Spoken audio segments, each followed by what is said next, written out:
classic, yes, outside of the sky. Enjoy that, John? Earth to John.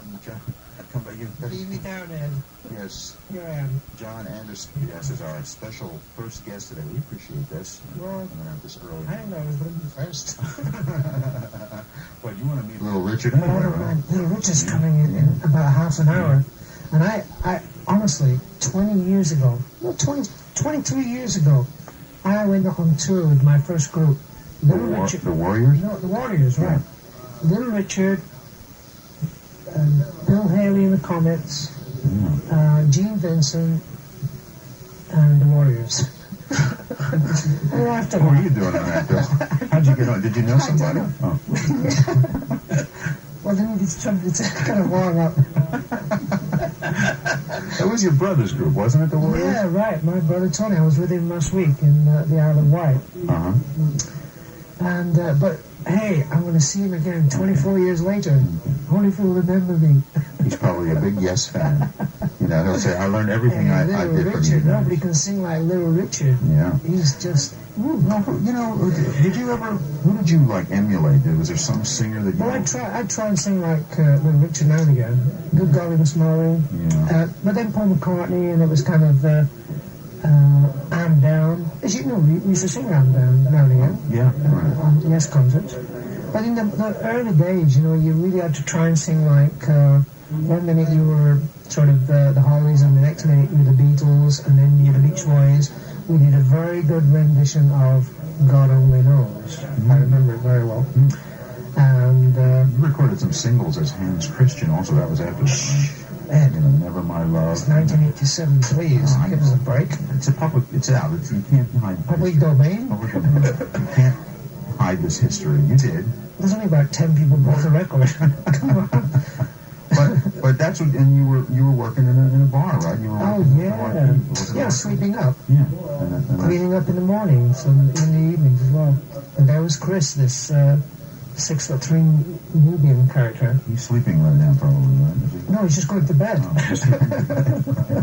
I see. And hey presto. Well, okay, Yes became certainly a force as far as commercially in the business, but also a real life force for a lot of fans, myself included. It became... It's interesting that over the last couple of years, I started to bump into people, well, not literally, but you meet people that come over and say hi. When I was at college, I was really into Yes, and you helped me through this, helped me through that. But basically all that I was doing was helping myself through my sort of understanding of what I was doing there, writing songs and what the lyrics were about. And in some way, it seemed to help other people. I think music does that anyway. I remember I've had times when I feel a bit low. I remember Nina Simone. In 1967, I was kind of lost in Germany, and I put on an album with Nina Simone, and I will be forever grateful, because she helped me through winter, And another classic piece of music that helped me was Stevie Wonder, The Secret Life of Plants, I went through so many sort of problems around that time, and I got home and somebody left the album there for me. I put the album on, and I realized that music really doesn't have to be formatted and sort of hit singles. Music is very... Oh, it's so beautiful to understand that other people think about music more than just the business, that music has a healing power. And I'm happy that over the years that I've been able to help other people through music, or I've been instigated to make music, and people get off on it. That doesn't answer your question, though, Ed. It's good enough. Quiet at this hour of the morning. Yeah, come on. We're going to take a short break, and we'll continue with John Anderson. What after that? Probably there's some Yes fans back in Philadelphia who would maybe have a question of John. They've always wanted to ask him. So if we can hook it up long distance, maybe Art back there can take a couple calls and relay them to us, and we'll see what we can do. We'll continue more with John Anderson as we continue live from L.A. on 94 WYSP. As we continue with John Anderson of Yes, we had some questions, as a matter of fact, relayed to by Art Houston. So, well, first of all, the Grammys. You want to make a political statement about Yeah, Peter. I think we should get off this whole Iran thing, right? Yeah. And get on to the fact that Peter didn't get a Grammy. Right. I mean, they got so many Grammys there. They must have tons of them. They must have had a couple backstage. They could have given him one. It was a great album, a great performance. Best polka rendition or something, you know? Yeah. Did you ever win a Grammy, John? Actually, we won one last year. You did? Yeah. For what? For cinema, was it? Yeah. Best rock instrumental, wasn't That's it? true. Bizarre. It's bizarre. That's the Grammy that Yes has won, right? Well, it's great. Hey, it's just the beginning. Okay. But, you know, it's interesting because bands like Yes didn't get nominated, didn't win Grammys in the 70s. It wasn't the style that the Grammys, I guess, were focusing on a little bit. Yeah, I think the Grammys are sort of. I think we've all grown up a lot. You know, we all understand the potential of being in the business and making music to the business and to the people. But that still doesn't stop people from wanting to make music, which is really away from the charts. And you know, I'm doing a lot of music all the time, of ethnic music and interesting music. Since I've been here in Los Angeles, I learned that 3,000 years ago there was loads of these people called Toltec. That was before Aztec. Mm-hmm. And they used to hover around LA. I'm sure they left one or two little jewels here that keep the energy flowing here in Los Angeles. You know, it's a sort of entertainment capital of the world. Yeah. And I'm sure there's something left here by ancient people. I won't be surprised. So I'm writing music about that, and I'm sure you're very interested, Ed. And I'm not going to get a T-shirt. I can't believe it. I think that Yes should have won a Grammy for Topographic Ocean in the category of Best Double Album based on the Quran, wasn't it? Okay, You know, come on. It was wonderful. I have a gold record. They said I could have a gold record of any Yes album. You know, Yeah. Jerry Greenberg at the Really? time, and I picked Topographic. You never gave me one. I have a gold album for Topographic, and I did with that label. It's Yeah, I never got one of those. Let's do some questions. John wants to know the significance of the number 7 that you seem to use a lot in your work. Yeah, it's funny, it keeps popping up there now and again. I remember reading a book about 10 years ago based on numerology. Numerology, basically what it said, that every 7 years you go through a definite metamorphosis, change. And if you get prepared and ready for it, it can help you through life. And, you know, when you say, hey, you're 7, come on, you're not a kid anymore. When you're 14, hey, you're not a little kid anymore, you're a big kid now. When you're 21, you're a man. When you're 28, you should get organized. When you're 35, hey, you know what you're going to do for the rest of your life, and so on and so on. So every 7 years, you've got this amazing change, and if you get sort of prepared for it, it's surprising what what you can find out about your potential as a person. Did you see that there was a film, an English film, where they filmed little kids at the age of 7, and then the same kids at 14, 21, 28, just like you're saying? I remember It was that. fascinating. Yeah. Fascinating to see that the man is there in the child. Exactly. Although interesting to see the changes in how Yeah. things that don't change about them. But it just seems to pop up now and again, and it's it's just a very 7 days in the week, and there's many multiples of 7 in modern life that we don't really think about.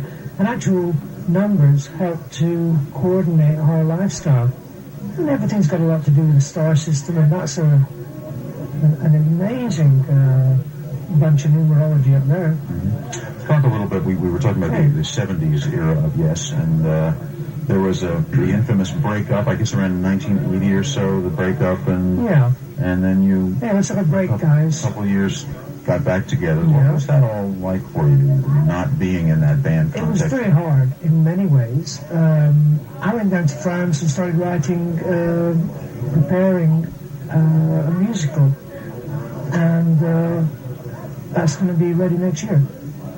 And I worked with Vangelis, and I really miss being in Yes. I don't know what it was. There's something about when you meet people and they say, what do you do? I say, I am in a group called Yes. And they say, what's that? I missed all that. No, but a lot of people certainly knew it. No, I miss being on the road. And there's an incredible thing about on the road, audience reaction. And artists do need an audience. We've been off the road now 2 years nearly, and it's been a big withdrawal for me. Going through terrible withdrawal symptoms. Well, you got to get on the road. Yeah, when you get back together. Well, listen, why don't you just come to Philly and do one show? I mean, that's all. Hey, we're ready. The big show. Remember, of course, you remember June '76, JFK Stadium, that incredible show of 100,000 people. And just too much, wasn't it? It really was. Beautiful. It was certainly a memorable day for a lot of people. Yeah, never forget that. After the breakup, getting back together again, of course, Trevor Rabin had a lot to do with the material and in the reuniting of the band in the 90125. It just happens that you get somebody fresh into a group and you can really push everybody along, And I was just fortunate to get involved at the right time with 90125, and I was able to just add that kind of, the voice and the lyrical content and one or two little tunes here and there. Two hearts are better than one. Right. And stuff like that. Honorable Lonely Heart, I guess, was the biggie, the single. That's right. Well, as soon as I heard it, and it didn't even have a tune in the actual verse then. It just had a chorus and the main structure, and I said right away, hey, that's really good radio. It could be a hit record. So by the time we finished the song, it all seemed to fit together so well. And it's strange knowing intentionally that you're trying to write music for radio, whereas say in the 70s we would not even think about the radio. It wasn't even in our game plan. We just wanted to make music, and so when we went along with a 15-minute piece of music and the radio wouldn't play it, we got a shock. We just thought, hey, it's only music, guys. No, I'm sorry. You cannot play it on the radio. It's too long. And it's too long. It's too long, and besides, it's too long. But now, we know that some of the album has got to be for radio and some of it has got to be for stage. We've found that it's taken a long time, Ed. Yeah. But we're trying. We want a Grammy next year. We want tons of them. All right. And then we'll give them on to Peter. That'll be nice. He deserved a Grammy. Okay. Sorry, Philadelphia. But Graceland was a good album, wasn't it? Graceland was beautiful. Why can't we give them both one? Right. Well, they were nominated. That's the deal. Cut it down the middle. Let's do Owner of a Lonely Heart. Here's Yes from 90125. Thank you. And as we continue live from LA with John Anderson on 94 WYSP. There was one question about your solo albums and some of the Yes albums that come out on CD. Your solo albums are hard to come by. Yeah, solo albums, I think we lost them halfway over the Atlantic Ocean. But some of the Vangelis stuff is out on CD that you did. It's just been released, I think, in a month, and maybe the best of John and Vangelis is out on CD now, which is pretty cool. Right. I was with Vangelis in London. Mm-hmm. He's doing well. Most importantly, people want to know about the new album, which is going to be called Big Generator. Right? The new Yes album, The Big Generator. And maybe a tour. What's happening with the album? We're definitely into the final month of the album, and Paul Duvalier is doing the final production, and he really is so intense. It's fantastic to work with Paul because he toured with us. He did the sound system on tour, and he'll be doing the sound system again this coming tour. Again, as I said before, we can't wait to get on the road, and the album has got all that kind of ingredient that we need. Is there an epic side-length thing, or what? There's three or four very strong stage numbers, and then, as I said before, 2 or 3 very strong radio songs. So we're really trying to keep it all together on that level, because we always feel, and I strongly believe that Yes has always been a stage group. It's something to go and see. I always remember we used to talk in the mid-70s about going with Bruce Springsteen, right? And I never saw him, right? And you kept telling me to go and see him. Right. And I said, okay, Ed. Yeah. And I never went to see him until maybe I think it was 1980. And, I've never been the same since. And I think that some people, when they go and see Bruce Springsteen, they realize why everybody loves him so much, because it's something, it's in all of us, And I think with Yes, it's very, very similar, that until you come and see the group, you can't really understand why it functions the way it does, you know? People would ask me how I could say my two favorites were Bruce and Yes, but they couldn't see the similarity. I consider it power. Yeah. There's something about music that moves me, and Bruce did it, and Yes did it. Musical power, it's just amazing. And well, the audience participation as well, you know, when you get the audience there and the band's there, we all lift each other up to something that we didn't really think we could get to, you know? Mm-hmm. Is there going to be a concept piece on the album, like on the whole side? There isn't. Is that it? Is it Not really, no. It's just just a combination. That, right? Yeah, we were starting to work on an idea. And I think that by the time we put it to stage, it'll become the idea. It's just at the moment we'd rather keep them separate songs. Are there certain songs you didn't mention? I think it's better to wait. You know, I'd love to talk about them, but I'm not going to do it. Okay. Sorry, Philadelphia. Wait and see. What's the release date now? About April? Well, April, that's what they're saying. And Big Generator is the name. Big Generator, that's the world. The world as we know it is a big generator. The lineup is the same. We've got Alan White and Tony Kaye and Chris Squire and Trevor Rabin and John Anderson. We just can't wait. I can't wait. Do I get to go on tour all summer long with you guys? No. Actually, my son Damien is going to be my roadie. Oh, really?